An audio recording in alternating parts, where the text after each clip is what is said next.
دیکھیں اللہ کریم قرآن میں ارشاد فرماتا ہے اِنَّا نَحْنُ نَزَّلْنَا الذِّكْرَ وَإِنَّا لَهُ لَحَافِظُونَ، اس قرآن کے نازل کرنے والے ہم ہیں اور اس کے محافظ بھی ہم ہی ہیں۔ اس قرآن کو جو نازل کیا ہے وہ ہم نے نازل کیا ہے، اور اس کی حفاظت کو ذمہ جو ہے وہ بھی ہمارے ذمہ کرم میں ہے۔ اس کی جو حفاظت کرنے والے ہیں حقیقی ہم ہی ہیں۔ قرآن کو دنیا نے مٹانے کے بڑے منصوبے بنائے، بڑے پلاننگاں کی کہ قرآن مٹا دیا جائے،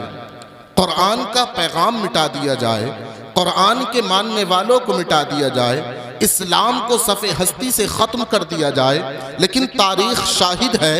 جن لوگوں نے قرآن اور اسلام کو مٹانا چاہا ہے صف ہستی سے انہیں مٹا دیا گیا ہے۔ قرآن کل بھی زندہ تھا، قرآن آج بھی زندہ ہے، اور قرآن صبح قیامت تک زندہ رہے گا۔ اسلام کل بھی زندہ تھا، اسلام آج بھی زندہ ہے، اسلام صبح قیامت تک زندہ رہے گا۔ یہ مرنے اور مٹنے کے لیے نہیں آیا ہے، بلکہ لوگوں کو اور کائنات کو اپنے آغوش میں لینے کے لیے آیا ہے۔ جو اس کی اسلام کی آغوش میں آتے ہیں، جو اسلام کے قریب آتے ہیں، جو قرآن کے قریب آتے ہیں، پھر دیکھو جس کے سینے میں یہ قرآن پہنچ جاتا ہے، جس کے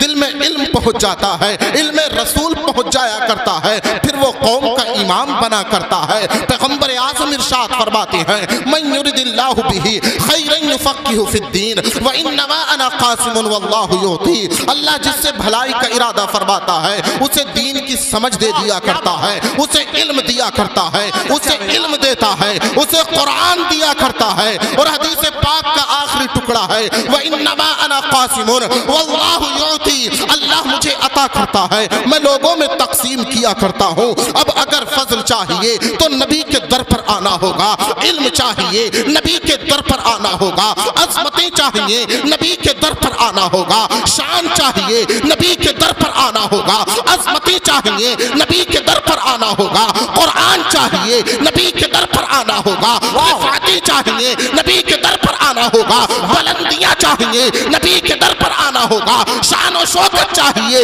نبی کے در پر آنا ہوگا۔ اور جو نبی کے در پر آئے ہیں تو دیکھ لو، کوئی صدیق اکبر بن کے چمکا ہے، کوئی عمر فاروق اعظم بن کے چمکا ہے، کوئی عثمان ذو النورین بن کے چمکا ہے، کوئی مولا علی شجاعت کے علمبردار بن کے چمکے ہیں۔ جو نبی کے در سے وابستہ ہوئے ہیں انہیں عزتیں مل گئی ہیں۔ سرکڑی کے سنی زندہ دل مسلمانوں، آج بھی آ جاؤ نبی کے در پر۔ آج اگر ہم نے نبی کے در پر آ گئے، نبی کے فرامین اپنانے کے بعد، اس پر عمل پیرا ہونے کے بعد، اپنی زندگی کو گزار لیا، اپنے بچوں کو قرآن کے قریب کر دیا، اپنی بچیوں کو قرآن کے قریب کر دیا، تو کسی کے اندر اتنی مجال نہیں ہے کہ جس کے سینے میں قرآن ہو وہ ہماری بہنوں کو بہکاتا ہوا نظر آئے، وہ ارتداد کا شکار ہو جائے۔ اگر چاہتے ہو کہ ان بیٹیوں کی عزت کی حفاظت ہو جائے، اگر چاہتے ہو ایمان کی حفاظت ہو جائے، اگر چاہتے ہو عقیدے کی حفاظت ہو جائے،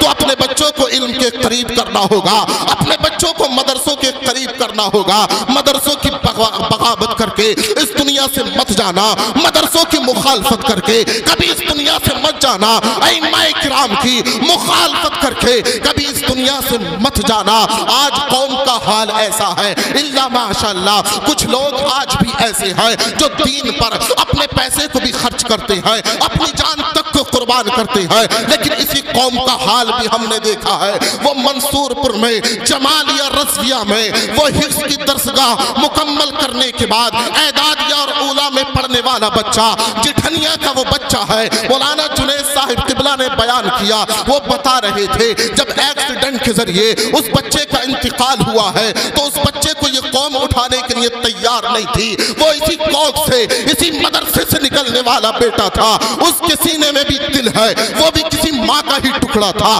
ماں کے جگر کا ٹکڑا تھا۔ یہی اس قوم کا حال ہے کہ یہ قوم ڈر رہی تھی کہیں ایسا نہ ہو کہ اس بچے کا الزام ہمارے اوپر آ جائے، کہیں ایسا نہ ہو کہ اس بچے کے الزام میں پولیس ہمیں لے جائے۔ ارے یہ مدرسے کا بیٹا تھا، حافظ قرآن تھا، اگر تو اسے سینے سے لگا لیتا، اللہ کو تیری یہ ادا اگر پسند آ جاتی، اللہ تجھے جنت کا حقدار بنا دیتا۔ لیکن میری قوم نے اس بچے کے